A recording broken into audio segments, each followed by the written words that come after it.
지난주에 저희가 세례자 요한의 출생에 관한 말씀을 나누면서 그 요한의 출생과 관련해서 그의 아버지 사가랴에게 천사가 이 사실을 알려주는 과정 속에서 그러니까 그 제사장이라는 가문 출신임에도 불구하고 겉으로 드러났음에는 아무런 문제가 없었던 그 사가랴조차도 또 그 제사장으로서 직무를 행함에 있어서도 아주 탁월한 사람이었음에도 불구하고 그의 마음속에 실제로는 하나님을 기대하지도 또 하나님의 나라를 소망하지도 못하는 참으로 절망스러운 모습들을 갖추고 있었다라는 것을 확인하면서 그 시대가 겉으로 보기에는 아무런 문제가 없었으나 실제로는 그 안에 하나님의 나라요 신정국가라고 하는 이스라엘 속에 하나님을 기대함이 없는 그런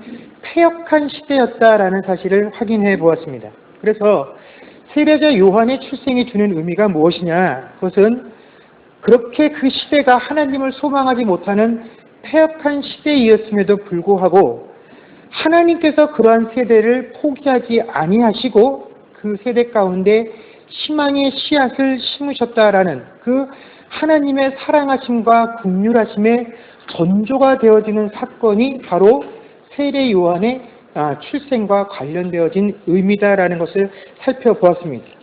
그래서 오늘 본문의 내용은 이 세례자 요한의 출생을 고지하신 후에 6개월 뒤에 같은 천사였던 이 가브리엘이 나사렛에 살고 있는 마리아라고 하는 처녀를 방문해서 그 처녀에게 이번에는 예수님의 탄생을 알리는 사건으로 시작이 되어지고 있습니다. 여러분, 이 마리아를 방문한 천사가 그녀에게 건넸던 첫 마디가 뭐냐면 은혜를 받은 자여 평안할지어다 주께서 너와 함께 하신다라는 것이었습니다.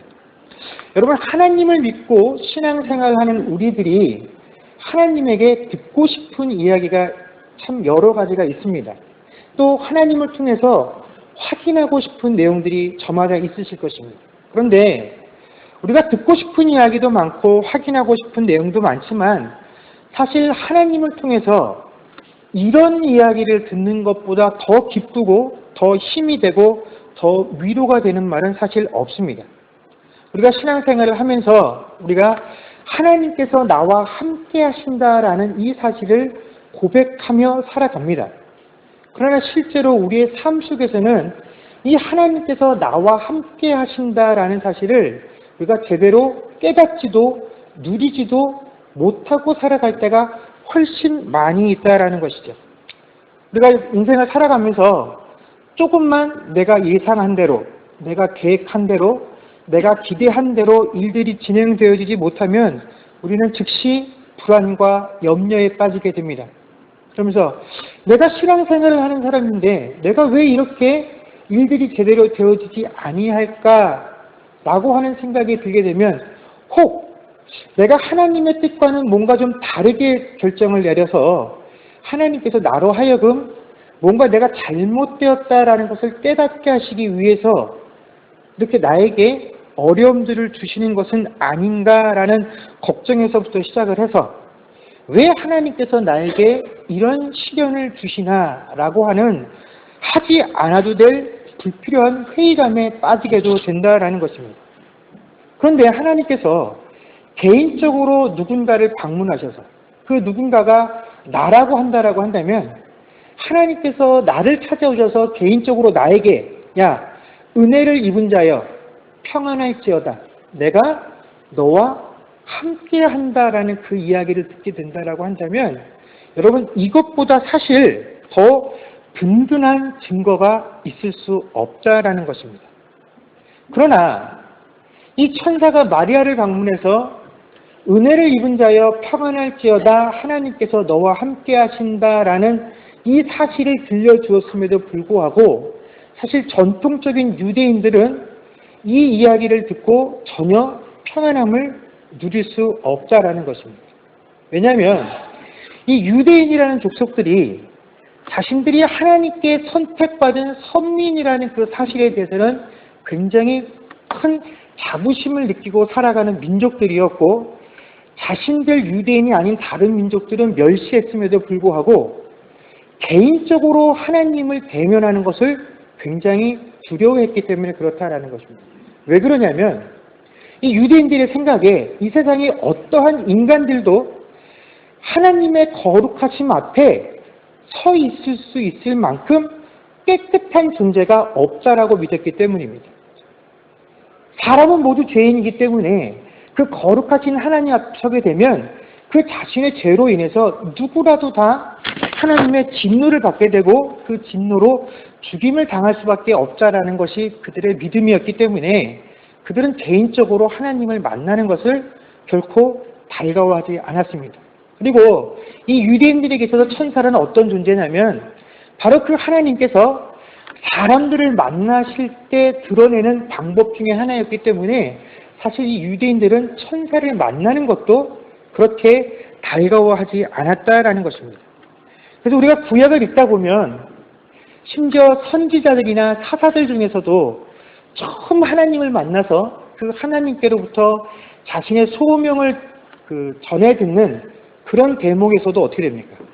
하나님께서 자신을 찾아오신 이유가 분명히 그게 뭔가 정확한 일을 맡기기 위해서 찾아오셔서 그것의 소명에 관한 것들을 이야기하고 있음에도 불구하고 하나님이 나를 찾아오셔서 소명을 맡기셨다라는 것은 나로 하여금 뭔가 일하시기를 원하시는 것이구나 라고 생각을 한 것이 아니라 어찌되었든 내가 하나님을 봤기 때문에 나는 이제 죽었구나 생각을 할 만큼 이 유대인들이라는 사람들은 개인적으로 하나님을 대면하는 것을 굉장히 두려워했다라는 것입니다.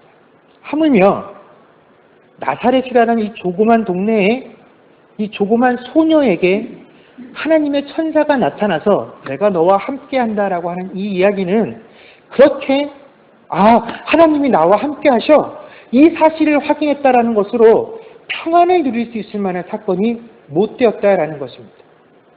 천사를 만났다라는 것 자체가 그렇게 평안한 일이 아닌데 이 천사가 전해준 그 다음의 사건의 내용들을 들어보면 이 마리아라는 여인은 더더욱 평안을 누릴 수가 없었다라는 것이죠. 이 천사를 통해서 이 마리아가 듣게 된 내용들이 뭐냐면 27절에 의하면 이 마리아라는 여인은 요셉이라는 남자의 약혼한 처녀라라고 묘사가 되어 있습니다. 자, 이제는 우리가 잘 아는 것과 같이 마리아가 처녀라라는 의미는 뭡니까? 남자와 아직 어떤 관계도 맺지를 않았다라는 것을 의미하는 것입니다. 자, 그런데 이 마리아는 요셉이라는 청년과 약혼을 한 상태였죠. 그렇기 때문에 요셉 외에 그 요셉과 관계를 맺지 아니하고 만약에 이 마리아가 아이를 낳게 된다라고 한다면 이것은 뭡니까? 율법이 정해놓은 간음에 해당하는 것이고 간음한 사람들은 어떻게 됩니까? 돌로 쳐 죽이게 되어 있는 것이죠.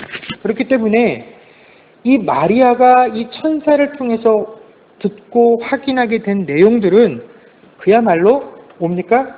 내가 죽을 수도 있구나. 청천벽력과 같은 이야기가 바로 이 천사를 통해서 듣게 된 내용이다라는 것입니다. 자, 여러분, 남자와 여자를 떠나서 오늘 이렇게 우리가 살고 있는 이 세상 속에서 아주 참담한 죄라고 정해놓은 그 죄 가운데로 내가 들어가야 되는 상황인데 이 상황을 하나님께 은혜를 입은 자여 평안할지어다 하나님께서 너와 함께 하신다라는 인사를 전하면서 여러분에게 들려주고 이 일이 여러분들의 삶에 이루어질 것입니다 라고 여러분들에게 고지를 해준다라고 한다면 여러분들은 그 이야기를 듣고 어떻게 반응하시겠습니까? 과연 이런 내용이 그래 하나님께서 내게 들려주신 은혜의 말씀이로구나. 그리고 그 은혜의 말씀이 내게 평안을 허락하는구나. 참으로 하나님께서 내 삶 가운데 함께 하시는구나 라고 우리가 확신할 수 있겠느냐 하는 것입니다. 여러분 어떻게 하나님께서 자신의 백성을 이렇게 고통스럽고 힘든 삶으로 인도에 들어가시는 이 상황을 하나님의 은혜를 입었다라고 표현을 하고, 어떻게 이런 상황을 하나님의 은혜다라고 이야기를 하면서 이 은혜를 통해서 네가 평안을 입을 것이다 라고 이야기할 수 있느냐 하는 것입니다. 그러나 오늘 성경은 분명하게 이 가브리엘을 통해서 마리아에게 선포되어진 말씀이 하나님의 은혜다라고 이야기를 하고, 이것이 그의 삶에 평안을 끼칠 것이고 이것이 하나님께서 그와 함께 하심의 증거다라고 이야기를 하고 있다라는 것입니다. 30절에 마리아가 놀래서 의아해할 때 다시 한번 천사가 이렇게 얘기를 하죠. 마리아야, 무서워하지 말라. 내가 하나님께 은혜를 입었느니라.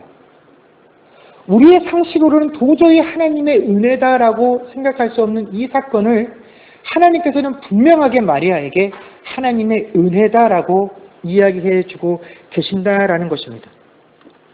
그런데 우리가 이것과 비교해서 한번 생각해 볼 사건이 있습니다. 바로 저희가 지난주에 확인했던 세례자 요한의 출생과 관련된 것이죠.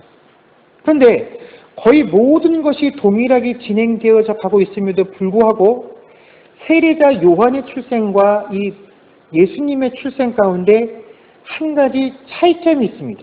그게 뭐냐면 예수님의 출생과 관련해서 마리아에게 이 사실을 알려줄 때에는 이것이 하나님의 은혜다라고 이야기를 했지만, 요한의 출생과 관련해서 이 수태고지를 알려줄 때에는 하나님의 은혜다라고 일컫는 부분이 전혀 없다라는 것입니다. 자, 여러분, 우리가 일반적으로 생각하는 하나님의 은혜란 것은 어떤 것입니까? 오늘 저희가 본문에서 살핀 것과 같이 이렇게 마리아에게 벌어지는 일과 지난주에 저희가 살펴보았던 요한의 부모였던 사가랴와 엘리사벳에게 벌어진 그 일들을 비교하면 우리들의 생각에 하나님의 은혜다라고 부를 만한 사건은 오히려 사가랴에게 벌어진 일이 훨씬 하나님의 은혜에 가까운 상황입니다. 왜냐하면 우리들의 생각에 늙은 사가랴와 그의 아내 엘리사벳에게 하나님께서 늙어서라도 그 집안의 배를 이을 수 있는 자녀를 허락해 주셨기 때문에 부족한 것을 채우셨으니 그것이 하나님의 은혜다라고 생각을 할 수 있다라는 것입니다. 더욱이 이 사가랴라는 사람은 원래 그 집안이 제사장 가문의 출신으로서 그는 다른 사람들 보기에 의인이라고 평가되어질 만큼 경건의 모습들을 가지고 살았던 사람이었고, 또 제사장으로서의 자신의 직무를 감당하는 데 있어서도 전혀 부족함이 없는 사람이었다라는 것입니다. 만약 하나님께서 이 세상에 있는 사람들에게 은혜를 베푸셔야 한다라고 한다면 마땅히 이 사가랴와 같이 하나님을 위해서 열심히 일하고 섬기는 그런 사람, 그럼에도 불구하고 그 삶 속에 뭔가 부족한 것이 있기 때문에 하나님께서 그런 사람에게 먼저 은혜의 손길을 베푸셔야 된다라고 우리는 생각을 한다라는 것입니다.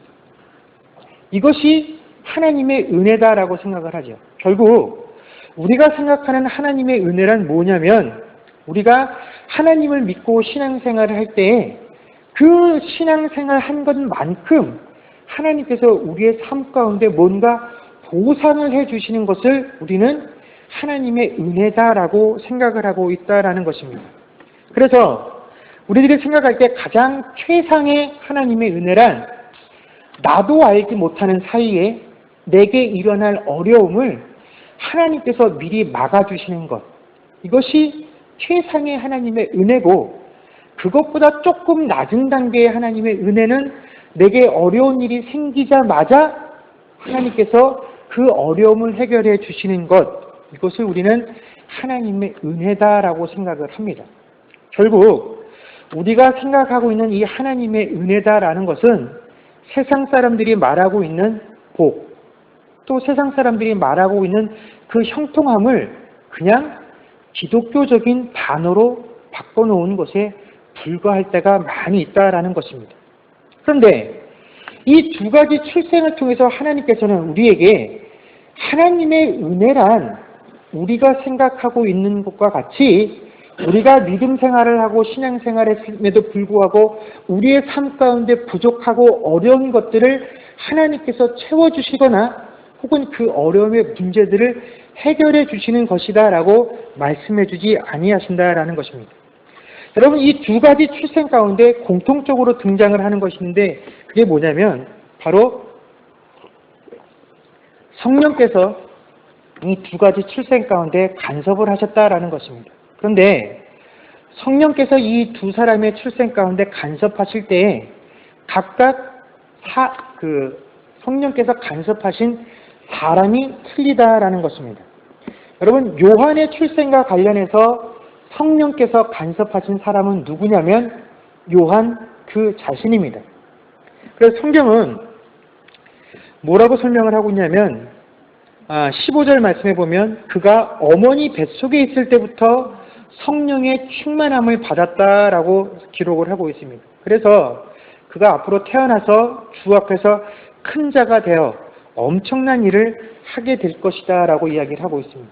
그러나 그는 성령의 충만함을 어머니의 뱃속에서부터 받고 태어났기 때문에 그는 태어날 때부터 나시린이 되었습니다. 나시린이란 뭡니까? 자라면서 인간으로서의 기쁨을 전혀 누릴 수 없는 금욕의 삶을 살고 삶은 자신의 삶인데 자신을 위해서 살 수 없게 되어지는 삶이 바로 이 나시린의 삶이죠. 그는 평생을 하나님을 위해서 살고 자신의 뒤에 오실 그 예수님을 알리는 일을 살다가 결국에는 예수님보다도 젊은 나이에 헤롯 왕에게 죽임을 당하게 되었다라는 것입니다. 거기에 비하면 예수님의 탄생과 관련해서 성령의 간섭을 미룬 사람은 누구냐면 바로 예수님의 어머니였던 마리아였다라는 것입니다.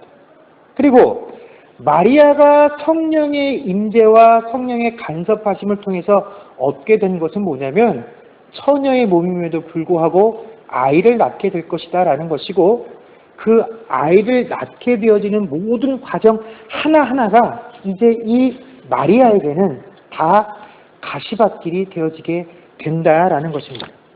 여러분, 이 사실을 통해서 우리는 성령의 임재하심과 성령이 우리의 삶 가운데 충만하신다라는 것이 결코 우리가 생각하고 기대하는 것처럼 내가 어려운 일을 당하게 되었을 때 그 어려움을 해결해주는 능력이 되어지는 것이 성령의 임재나 성령의 충만함이 결코 아니요. 이게 내가 앞으로 주를 위해서 살게 되기 때문에 더 힘들고 고통스러운 삶으로 들어가게 될 것임을 알려주는 사건이 성령이 내게 임재하는 사건이요. 성령이 내게 충만하게 임하시는 사건의 의미다라는 것입니다. 그래서 도저히 내 힘으로는 내 지식으로는 상상할 수 없고 이해할 수 없는 그 길을 갈 수 있게끔 해주시는 그 힘이 내게 들어오는 것, 그것이 바로 성령의 임재요, 성령의 충만하심이다라는 것입니다. 그런데 바로 하나님의 은혜가 우리에게 임한다라는 것이 바로 이것과 동일한 의미를 가지고 있다라는 것입니다. 우리가 성경 한 구절만 찾겠습니다. 빌립보서 1장 29절입니다. 원래는 이 컴퓨터에 있는데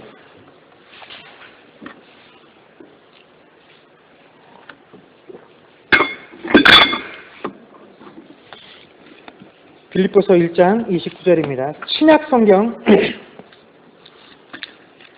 제 성경책으로 318페이지입니다. 319페이지입니다. 빌립보서 1장 29절입니다. 다 찾으신 줄로 알고 우리가 한 목소리로 읽겠습니다. 시작. 그리스도를 위하여 너희에게 은혜를 주신 것은 다만 그를 믿을 뿐 아니라 또한 그를 위하여 고난도 받게 하려 하심이라. 아멘. 자, 우리는 하나님의 은혜를 받는다라는 것을 나를 위주로 판단을 하고 또 해석을 합니다. 그러나 오늘 사도 바울은 하나님의 은혜가 우리에게 임한다라는 것, 혹은 하나님께서 우리에게 은혜를 주신다라는 것을 무엇으로 이해하고 가르쳐주고 있냐면 하나님이 우리에게 은혜를 주신 이유가 두 가지가 존재한다라는 것입니다. 첫 번째는 뭡니까? 그를 믿게 하시기 위해서 우리에게 은혜를 베푸시고 두 번째는 뭡니까? 그를 위하여 또한 고난을 받게 하시기 위해서 하나님의 은혜를 허락하신다라는 것입니다. 우리는 내가 평안해지는 것, 내가 마음의 안정을 되찾을 수 있는 것, 내 어려움들이 해소되어지는 것, 이것들을 하나님의 은혜다라고 생각을 하고 하나님의 은혜를 구할 때 바로 이러한 문제들을 놓고 하나님께 간구를 한다라는 것입니다. 그런데 오늘 사도 바울은 하나님께서 우리에게 은혜를 주시는 것은 우리를 위해서 주시는 것이 아니라 누구를 위해서 은혜를 베푸신다고요? 예수 그리스도를 위하여 우리에게 은혜를 베푸시는 것이고 하나님 은혜의 핵심은 바로 믿음과 고난이다라고 우리에게 말씀을 해주고 계신다라는 것입니다. 그런데 우리가 그 고난의 길을 걸어갈 때 그 고난이라는 것이 내가 고난 가운데 있을 때, 고통 가운데 있을 때 이것이 결코 하나님 앞에서 실패한 인생이기 때문에 이런 고난을 겪고 있는 것이 아니다라는 것, 우리로 하여금 그 사실을 깨달아서 우리가 그 고난의 길을 걸어갈 수 있도록 오히려 그 고난에 참여하게 되어지는 것이 그리스도의 영광에 참여하는 것임을 우리로 하여금 깨닫게 하셔서 그 길을 가게 하는 것, 그것이 바로 우리에게 위로가 되게 하시는 것, 그것을 바로 하나님의 은혜다라고 우리에게 설명을 해주고 계신다라는 것입니다. 그렇기 때문에 이 세상을 살아가면서 승리를 하고 그 승리를 통해서 영광을 누리는 것만이 올바른 인생이요 잘된 인생이다라고 말을 하는 이 세상의 관점으로는 도저히 이 하나님의 은혜다라는 것을 이해할 수도 없고 설명할 수도 없다라는 것입니다. 여러분, 결혼을 앞둔 여인들에게 있어서는 앞으로 내가 결혼을 해서 어떠한 가정을 꾸미고 어떻게 살아가야 하겠다라는 저마다의 꿈들이 있습니다. 그리고 대부분 여인들이 갖게 되는 그 꿈은 행복한 가정을 이루는 것이죠.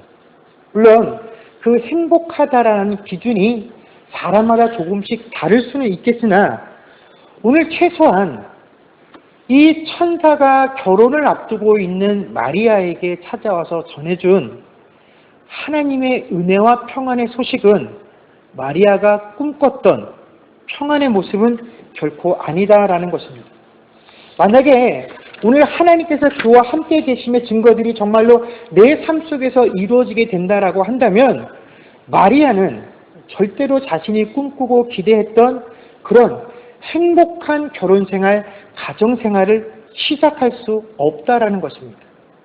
그런데 마리아가 천사로부터 이 참담한 이야기를 전해드릴 때 천사가 그래, 참 참담하지, 정말 절망스럽지, 이해가 안 되지, 그런데 네가 이것을 참아내기만 하면 앞으로 너에게 엄청난 복이 쏟아질 거야 라고 마리아에게 어떠한 이야기도 해주지 않았다라는 것입니다. 마리아야, 네가 처녀의 몸으로 아기를 낳지만 네 남편이 너를 전혀 의심하지 않고 너를 끝까지 사랑해 줄 것이야 라는 보장을 해주지 않았다라는 것입니다. 네가 처녀의 몸으로 아기를 낳아서 세상 사람들에게 손가락질 받는 일이 절대로 생기지 않도록 하나님께서 지켜주실 것이야 라고 보장해주지 않으셨다라는 것입니다. 네가 처녀의 몸으로 아이를 낳아도 율법이 정해준 돌에 맞아 죽을지도 모를 것이다 라는 이 판결로부터 하나님께서 너를 완벽하게 보호해 주실 것이다 라는 어떠한 보상도 받지 못한 채 마리아는 그 약속을 듣기만 했다라는 것입니다. 그런데 이 모든 이야기를 듣고 난 이후에 마리아가 천사에게 던진 이야기가 뭡니까? 근데요, 저는 처녀인데 제가 어떻게 아기를 낳습니까? 라고 한 질문이 그 천사의 모든 이야기에 마리아가 답한 유일한 답이었다라는 것입니다. 여러분, 만약에 천사가 저에게 와서 하나님께서 제 삶을 이러한 곳으로 인도하신다라고 이야기를 한다고 한다면 아마 한 번쯤은 소극적이라도 저항을 해보겠죠. 하나님의 뜻이라고 하니 제가 아무리 저항을 해도 그렇게 되겠죠. 그러나 최소한 제가 이러한 삶을 여기에 순종해서 나간다라고 한다면 하나님, 근데 내가 이러한 순종에 어떠한 보상이 있을 것이다라는 것도 제게 좀 주셔야 제가 이 길을 가지 않겠습니까? 그러나 마리아는 천부당 만부당합니다. 제가 이러고 어떻게 살아갑니까? 이러고도 당신이 어떻게 나를 사랑하신다라고 말씀하실 수 있습니까? 이게 어떻게 당신이 내 삶 속에 나와 함께 하심의 증거가 될 수 있습니까? 라고 한 것이 아니라 하나님, 그런데요, 다 좋은데 저는 처녀예요. 어떻게 처녀인 제가 애를 낳을 수 있습니까? 하나님의 뜻이 이루어지려면 제가 애를 낳아야 되는데 저는 처녀라서 애를 낳을 수 없습니다. 이것이 마리아의 유일한 답이었다라는 것이죠.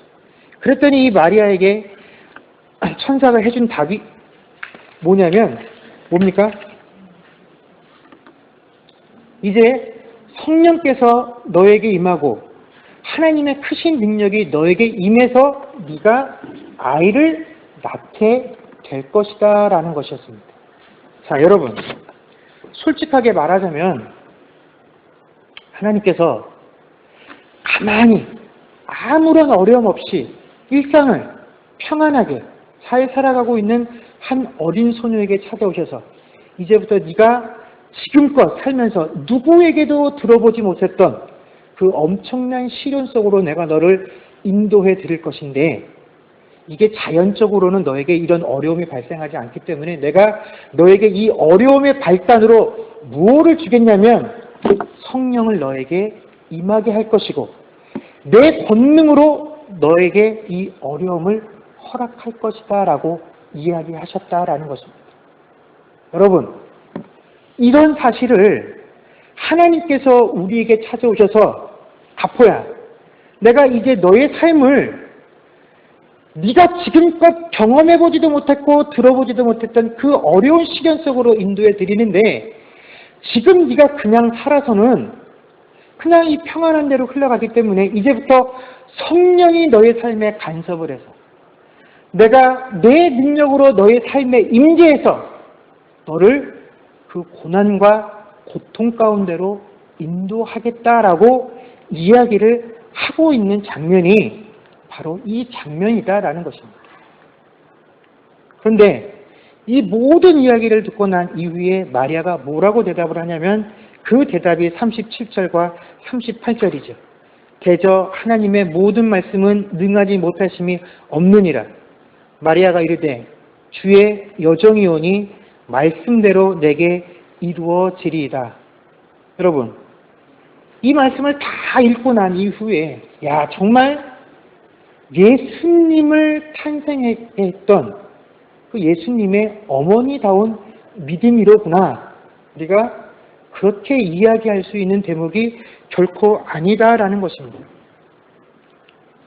이 내용이 무엇인지 우리가 조금만 곰곰이 생각을 해본다라고 한다면 여기 있는 우리 중에 누구도 순순히 하나님의 말씀이 내 삶 가운데 그대로 이루어지기를 원합니다라고 우리는 순순히 고백할 수 없다라는 것입니다. 여러분, 그녀는 자신의 복 중에 하나님의 아들이라 일컬음을 받을 수 있는 그런 생명을 잉태했습니다. 앞으로 이 아이가 세상에 태어나서 그가 되어질 모습들은 다윗의 왕위를 이어갈 자입니다. 그런 사람을 자신의 복 중에 품고 있었지만 하나님 앞에서 마리아는 자신의 존재감을 뭐로 표현을 하냐면 주의 여종이다라고 표현을 하고 있다라는 것입니다. 자, 마리아는 하나님 앞에서 내가 무엇이 옳고 그른지를 판단할 수 있는 존재 자체로 여기지를 않았다라는 것입니다. 무엇이 내 삶 속에서 더 유익한지 그것을 판단하지 않았다라는 것입니다. 내가 하나님의 자녀로서 마땅히 하나님 앞에서 더 좋은 것을 요구할 수 있는 자유인이라는 사실을 주장하지 않았다라는 것입니다. 또 그렇기 때문에 내가 무언가를 해서 이루겠다라는 그런 야망도 품지 않았다라는 것입니다. 그저 그녀는 하나님 앞에서 자신의 모든 것들을 내려놓고 오직 바란 것 한 가지가 뭐냐면 주의 말씀대로 내게 이루어지기를 원한다라는 고백이었다라는 것입니다. 바로 이것이 하나님의 은혜를 입은 자의 모습이다라는 것입니다. 여러분, 우리는 항상 모든 것에 관심이 나 자신에게로 쏠려 있습니다. 나를 좀 넘어서 봐야 우리의 관심은 항상 내 가족일 뿐이죠. 내가 하고 있는 일이 잘 돼야 되고 내 자녀들이, 내 가족이 잘 되어야 비로소 안정감을 누리며 살아갑니다.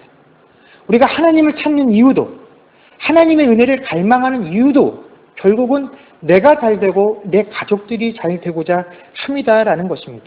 그래서 내가 잘됨을 통해서 세상 속에서 인정받고자 하는 것, 이것이 하나님의 은혜를 갈급해야 하는 우리들의 본성이다라는 것입니다. 그러나 신자가 되었다라고 하는 것은 이제 내가 어떻게 살고 있느냐, 나의 가치가 어떠냐, 내가 세상에서 무엇을 이루었느냐 하는 것으로 평가되어지는 것이 아니라 신자가 되었다라는 것은 내가 얼마나 하나님 앞에서 하나님의 종으로서 살아가고 있느냐, 내 모든 것들을 하나님 앞에 스스럼 없이 내려놓고 살아가고 있느냐 하는 것이 바로 신자냐 그렇지 않느냐 하는 것을 평가하는 기준이 된다라는 것입니다. 그렇기 때문에 신자라고 하는 것은 마땅히 자신의 삶을 그리스도를 위한 도구로 내어놓는 삶이 되어야 한다라는 것입니다. 그러므로 신자가 은혜를 구한다라고 할 때 그 은혜를 구한다라는 것은 나를 향한 은혜가 아니다라는 것입니다. 신자가 은혜를 구한다라고 말을 할 때는 바로 이 마리아와 같은 존재감을 가지고 하나님 앞에 설 수 있기를 원하는 것, 그것이 바로 하나님의 은혜를 구한다라는 표현이다라는 것입니다. 하나님, 도저히 지금 나의 본성 가지고서는 하나님께서 요구하시는 그 삶에 내가 순종하며 따라갈 수가 없습니다. 하나님, 지금의 이 내 자존심으로는 지금 내가 처해 있는 이 상황과 환경을 도저히 용납할 수가 없습니다. 그런데 하나님, 나로 하여금 나의 모든 것들을 다 하나님 앞에 내려놓게 하시고 나 스스로를 하나님 앞에서 주의 종이오니 주의 말씀대로 내게 이루어지기를 원합니다라는 그 고백이 있게 하여 주옵소서라고 하는 그 고백과 그 간구가 바로 하나님의 은혜를 구한다라고 하는 우리의 고백이 되어야 한다라는 것이고, 이것을 드릴 수 있는 자가 바로 하나님의 은혜를 입은 자의 모습이다라는 것입니다. 그래서 오늘 천사가 마리아에게 찾아와서 모든 것들을 다 설명하고 네가 이것을 받아들이면 네가 은혜를 입은 자요, 그 은혜를 통해서 평안을 누리며 살게 될 것이다 라고 말하는 것이 아니라 처음부터 마리아를 찾아와서 이 모든 것들을 선포한 이후에 마리아에게 되어질 것들을 이야기한 배경이다라는 것입니다. 여러분, 우리가 하나님 앞에서 여기 있는 모든 사람 한 명 한 명들이 바로 이 마리아와 같은 존재감들을 가지고 우리 스스로를 바로 내가 주의 종이오니 내 삶에서 하나님의 말씀대로 이루어지기를 원합니다라고 고백드릴 수 있는 저와 여러분들이 될 수 있기를 주의 이름으로 간절히 축원합니다. 또한 이번 한 주간 우리의 삶들이 참으로 어렵고 힘든 그 삶 속에서도 나의 의지와 나의 자아가 살아있는 것이 아니라 내 모든 것들을 하나님 앞에 내려놓고 바로 이 마리아와 같은 고백들로 하나님 앞에 설 수 있는 또한 그런 한 주간이 되어질 수 있기를, 또한 그런 한 주간으로 채워짐을 기쁨으로 여길 수 있는 교회가 될 수 있기를 주의 이름으로 간절히 축원합니다. 기도하겠습니다.